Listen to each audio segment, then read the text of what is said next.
Hello, everyone. Welcome to Spooltape.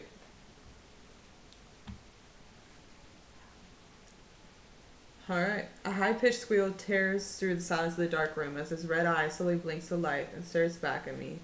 Its three long, thin legs. Oh, sorry. Its three long, thin legs are firmly planted on the ground. How long has it been since this parasite has taken over my life? A decade? No more. I keep giving it everything, but what has it given me in return? I grab its tiny arm and readjust its head to ensure that it's looking straight at me. I have to make sure that it sees everything that's about to happen. My eyes wander back to the piercing red glow. This is going to be annoying. My hands find the black duct tape next to my feet and start ripping it shortly after the red eye disappears. Having set up the camera, I step back and examine the result of my labor. I rarely film in the dark, which is likely why the red glow from the LED has never bothered me before. But filming in the dark feels right considering the topic of my current documentary. Analog horror is the latest fad, and when I came across the cursed VHS, I knew I'd included my VHS-themed segment. I've already written up a frame, starting with the ring and ending with the latest entry in the VHS movie series. Sorry. All that's left to do is to tie it all up with the segment where I watch and document my own experience with a mysterious haunted tape. The story behind the tape is interesting enough. The seller I ordered it from wrote something about it being found at the gathering place of a cult after all but one member suddenly disappeared. The remaining member is still in a coma, but I haven't yet gotten around to actually confirming it. There's probably nothing to confirm anyway. It all sounds like a bunch of bull, but that doesn't matter right now. All that matters is that it sounds interesting. I plop down on the sofa and take in the static on the screen for a few seconds. You'd think that sound would calm me down, similar to rain, but all it's doing now is making me anxious. I once heard that the Germans call the static anti-football, but I don't really get why. It doesn't look anything like football. Maybe it's just their obsession with the sport shining through. I bought the tube TV from someone who was selling it alongside some old video game consoles. I didn't care much about the games, so the fact that it had a VHS player built in was all the more interesting. Well, I could have just bought a standalone VHS player and plugged it to my computer or a flat screen TV, but that would go against the atmosphere that I'm aiming for. It has to be a tube TV. My hands reach for the tape that's lying on the table in front of me, and I start turning over and back. The cover is pure white. No text and no pictures. What would I even call it in the voiceover? Maybe the intro features the title card. The contrastingly pure black tape slides out of the cover, and I turn around once more, back and forth. No text and no pictures. Nothing indicates origins. A blank slab. For all I know, it could be empty. Maybe I've been scammed. I notice I'm installing. There's nothing to be afraid of. It's just a tape. If there's anything on it at all, it's likely an assortment of random, creepy internet videos like Rubber Johnny, and I feel fantastic, spliced together with no regard for coherence. I heave myself off the sofa and insert the tape. It starts whirring as soon as I press play and the screen flickers. You are a sinner, but you can be forgiven. I can help you. I'll make your wishes come true. You'll need to follow my instructions. Once you complete the first task, there's no going back. Your first task: spin around one time and then clap 7 times. The player keeps on whirring, but the screen seems stuck. If it wasn't for the music blaring on, I think the tape was broken. This might be a dramatic pause before it continues on to the next task, giving me a chance to follow directions on screen. I glance at the camera in the corner of the room. I'm the best actor, so convincingly faking being scared if I know what's coming up is not something I can do. I could hire an actual actor to sit through the tape, but that would stretch my budget beyond what I had planned. Maybe I should play along. Some of the tape's words come to mind. Once you complete the first task, there's no going back. I start rubbing my arms. Are the goosebumps because of the creepy nature of the tape, or is my AC just malfunctioning? My eyes are pulled back to the screen. Spin around one time, then clap 7 times. These words have no intention of disappearing anytime soon. Should I do it? Ooh.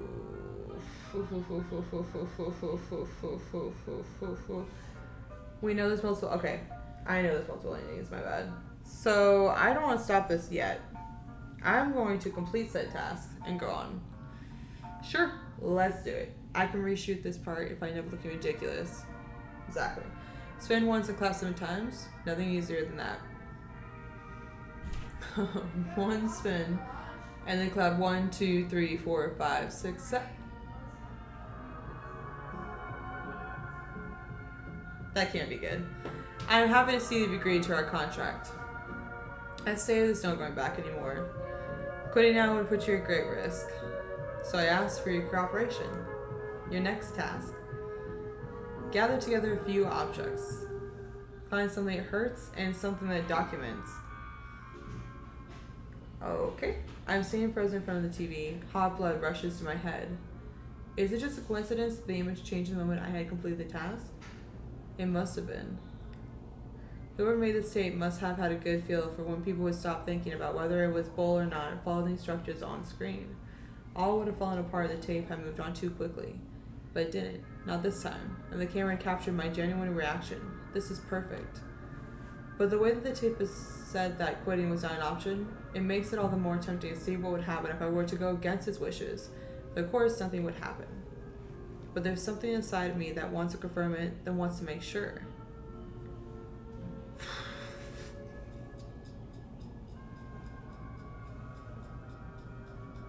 Screw it. Let's stop the tape, see what happens. After heaving myself up from the sofa, I press the eject button on the player. Right as I do, I see some text flicker into the screen from the corner of my eyes. But before I can read it, the tape ejects, and all I see is static. Oh, great. It was probably nothing, or maybe the dramatic pause was over and the next piece of creepy text that appeared on screen.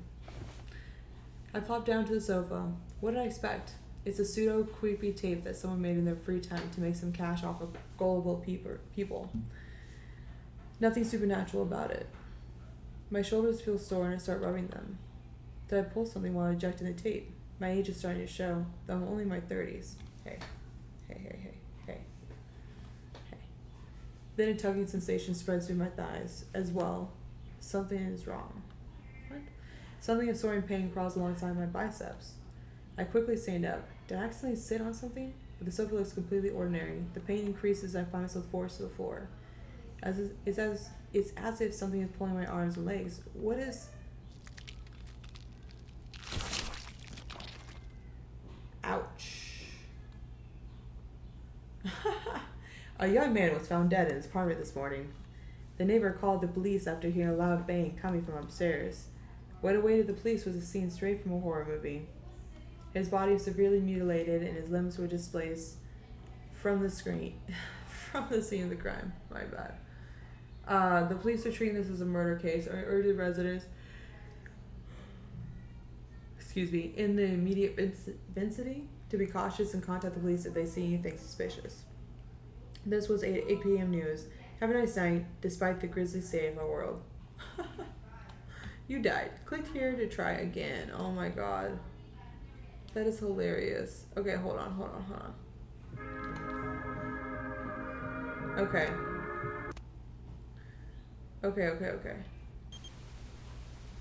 Oh, it's the same. Okay, hold on. Now we'll skip on through all this shit. Hold on. Alright. Now we're gonna go with completing the task. So. Nothing would happen anyway. Why should I waste my time just to turn on the TV again shortly after? Find something that hurts and something that documents. I should take a look around the apartment. There should be some suitable items lying around here somewhere. I heaved myself up from the sofa and grabbed the tote bag that I usually use for shopping. It's a bit small, but it should do. Oh, fill your bag with oh.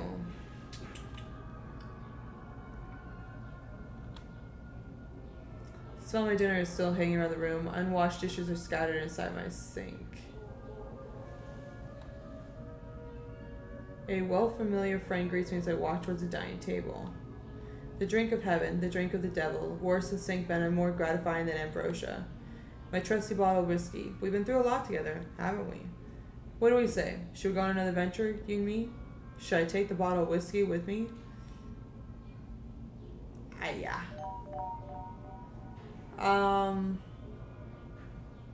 Let's check the counter out. I do admit that I'm lazy when it comes to dirty dishes, but I pride myself on keeping the counter clean. Except there's one thing that's out of place. My knife rack is missing one knife. I'm sure I put it back. My eyes wander and finally find what they're looking for. Delicately balancing the edge of the other end of the counter, its blade sticking out into the hallway. I quickly pick it up. That could have been dangerous. If it were to fall and I were to step on it. A knife definitely qualifies as something that hurts. Should I take the knife with me? Yeah. Okay, we're gonna go back. Go to the bedroom. Dropped a cold air slides past my waist. I open the bedroom door. Let's look at the wardrobe. Smell of detergent wafts my way as I open the wardrobe. My clothes were in the wash not too long ago. Sweaters, t-shirts, and pants lie assorted in the different compartments. Most of the stuff in my wardrobe had accompanied me for about a decade. My eyes wandered down towards a sewing kit, a necessary investment for someone who doesn't want to waste much money on buying new clothes. Now that I think about it, suddenly it hurts. A needle would fit that description, wouldn't it? Should I take the needle with me? Yeah. Check your bed. A near bed stands at the opposite end of the room, my coffin, where I was laid to rest every evening, and resurrect 6 to 8 hours later, if I'm lucky. I walk towards it, but quickly recoiled, the feeling of freezing air grabbing my ankles like undead hands. Why is the floor around here so cold? It seems to emanate from the bottom of the bed. There's no visible fog, but the image of a mist slowly creeping out forms in my mind. I kneel. Did I ever believe monsters under my bed? I don't remember ever asking my parents to look for them. But monsters aren't the only thing that can hide down there. House centipedes, spiders, intruders. I hesitantly lower myself, my arms tensing up in preparation to push myself away if I see anything that's not supposed to be there. The underside of the bed is dark. I squint my eyes while they adjust to the darkness. When they do, I see nothing. A sigh of relief, of course. Excuse me. Of course there's nothing, though that doesn't explain the natural cold caressing my cheeks. While scanning the underside of my bed, the reversal of the trope comes to mind. The real horror was on the bed all along. I wonder if anyone ever did a double reversal. The protagonist checks under the bed and on top of their bed. Nothing's there. As I glance back down, the monster jumps out of them from below the bed. Maybe I should keep that in mind if I ever work in a horror movie. Not being able to find the source of the cold, I prepared to heave myself up. At that same moment, I hear a creak coming from the bed and quickly jump back. My eyes dart around trying to find the source of the noise. I turn around a few times, glancing under the bed and then back up. But there's nothing. I'm completely alone. I must have bumped into the bed while trying to get up. Another sigh of relief escapes me. I'm too on edge. Perhaps it's lack of sleep, or maybe the VHS is actually getting to me. I take a hesitant step towards the bed. Considering the cold, a blanket probably wouldn't hurt. Would it? Should I take the blanket with me?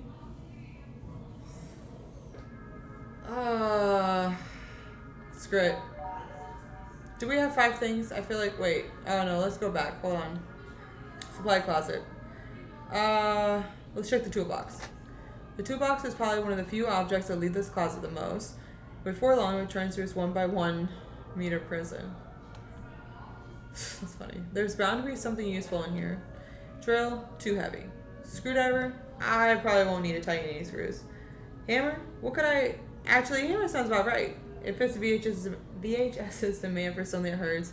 If a long-haired Japanese ghost crawls out of the TV, I can bash his head in. Should I take the hammer with me? Sure. I believe that's 5. Finish task. You need something in documents. Oh, shoot. I forgot about that. Wait, was there something in here? Hold on. Old books, tools, random trinkets. Each of them holds a piece of memory inside of them and invites me to revel in the past, but I hold back. After my parents' untimely death, I gathered my old stuff and stuffed it in here. As my hands grab a gray object, my face distorts into a grimace of bittersweet memories. My handheld camera. Perfect. It was a gift for my 10th birthday. I remember shooting my first film projects on this. One of my fondest memories was a mockumentary about life in a zombie apocalypse. A friend of mine had dressed up as a zombie, complete with fake blood smears, sponsored by his mom's lipstick.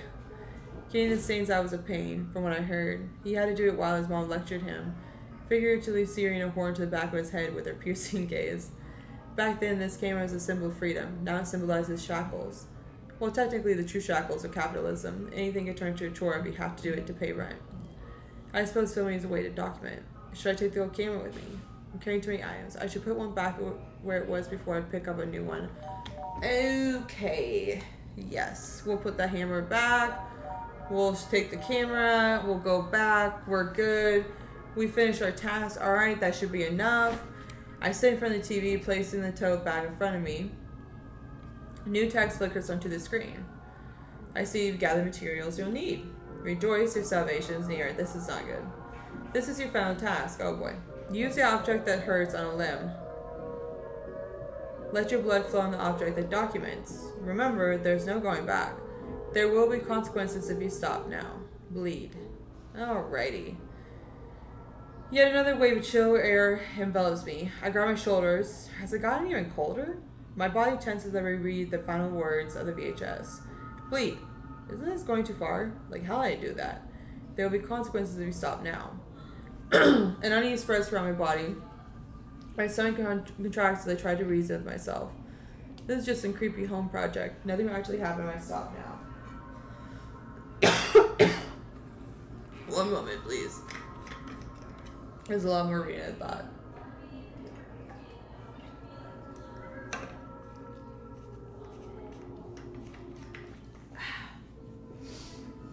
And my throat's like, nope. Alright. But just like last time, the VHS knew exactly when I was going to be done gathering objects that it asked for. Could have been a coincidence. What is the probability of that? I glanced back at the camera in the corner with the red light covered up. It was barely visible. Maybe some blood would make this segment more dramatic. Audiences nowadays thirst for it like starving vampires. This could be a chance to spice up my documentary. But should I really do it? I can still turn off the TV.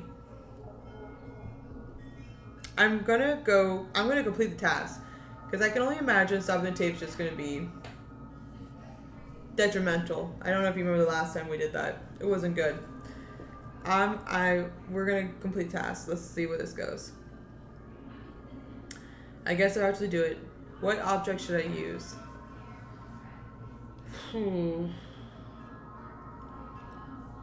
Whiskey or knife? Okay, cool. I have no idea.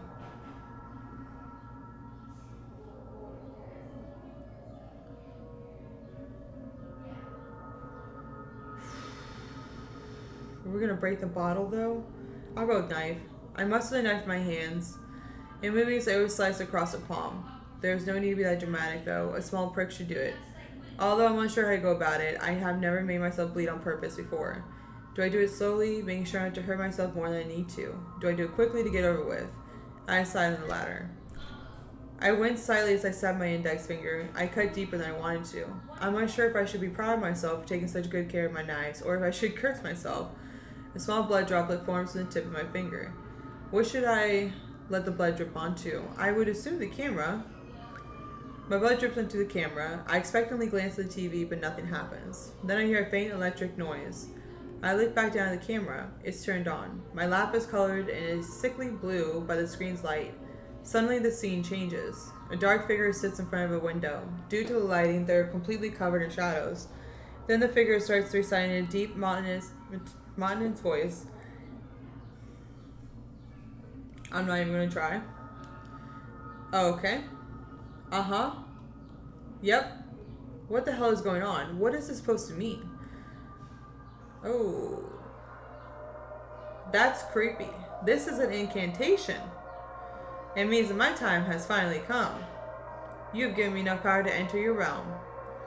I only need one more sacrifice. Then I'll have gathered the number necessary to free you all. Rejoice, that sacrifice will be you. Oh boy.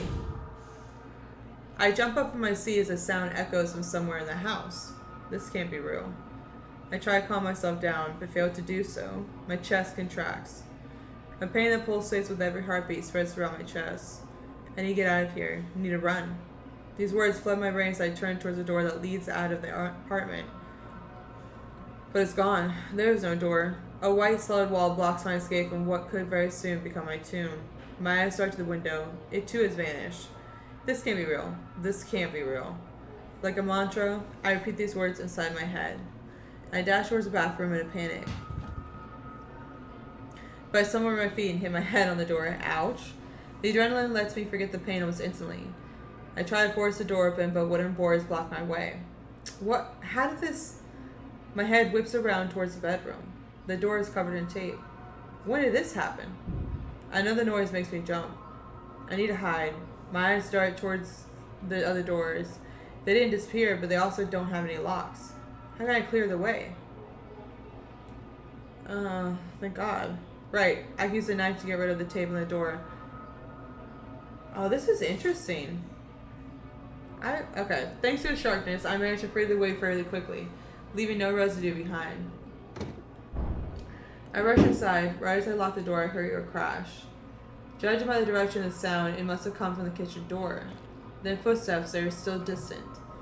The footsteps did not sound human. Then another crash. It must have broken into the supply closet. Silence. More steps, this time coming closer. Then they stopped, likely in the middle of the living room.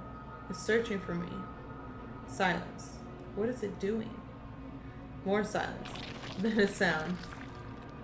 A squelching sound like someone squashing goo between their hands. What the hell is it doing? Then it stops. Inhumane footsteps again. They grow more distant. It must have decided to check one of the other doors. I need to use this chance while it still hasn't figured out where I am. I quickly go through the contents of the tote bag, but none of it seems like a weapon fit for fighting whatever is out there. But then I hear a weird sound from beyond the door. It's coming from the living room. What is that? A high-pitched whirring sound. A familiar sound. The sound of my childhood. My old camera. But what is it? Don't tell me it was recording. It was pointing the door to this room when I left it lying on the table. But I didn't press the record button. Did it start recording by itself? The sound stops. Then there's silence. Then the silence stops. Footsteps. Coming closer. And closer. They stop in front of my door. My eyes start around, searching for a way to escape, but the windows are gone. I'm trapped. It tries to turn the knob, but I've locked the door. As soon as it realizes that, it hits the door with a loud bang. Then another. And another. And its crooked arm breaks through the door. I jump back, putting as much distance as possible between it and myself. The arm reaches out towards me. Its length is unnatural. The fingers are similarly long and crooked. Its black, sharp fingernails point towards me. It stretches in my direction, and keeps stretching them, and keeps stretching them even more, until it reaches me. How can its arm reach all the way from the door to the end of the room? I try to scream, but all air has left my lungs. My shirt catches on fire the moment it grabs me, and then a whale? I think we're dead. Yeah, a fire broke out in the downtown area. All residents except for one were accounted for. No bodies recovered, and the police are still searching for the missing resident. A single VHS tape was found at the scene of the crime, but its connection to the case has not yet been confirmed. Foul play has been proposed as the cause of the fire, as a natural cause for it has not been found. This was 8 p.m. news. Have a nice night, despite the grisly state of our world. Oh my god. That's okay. We're gonna just. Oh, nice. That's cool. I love that. Okay, that was different. But you know what? That was fun. I'm gonna stop it there. That was Spooltape. I hope y'all enjoyed. As always, stay safe, stay spooky. Bye.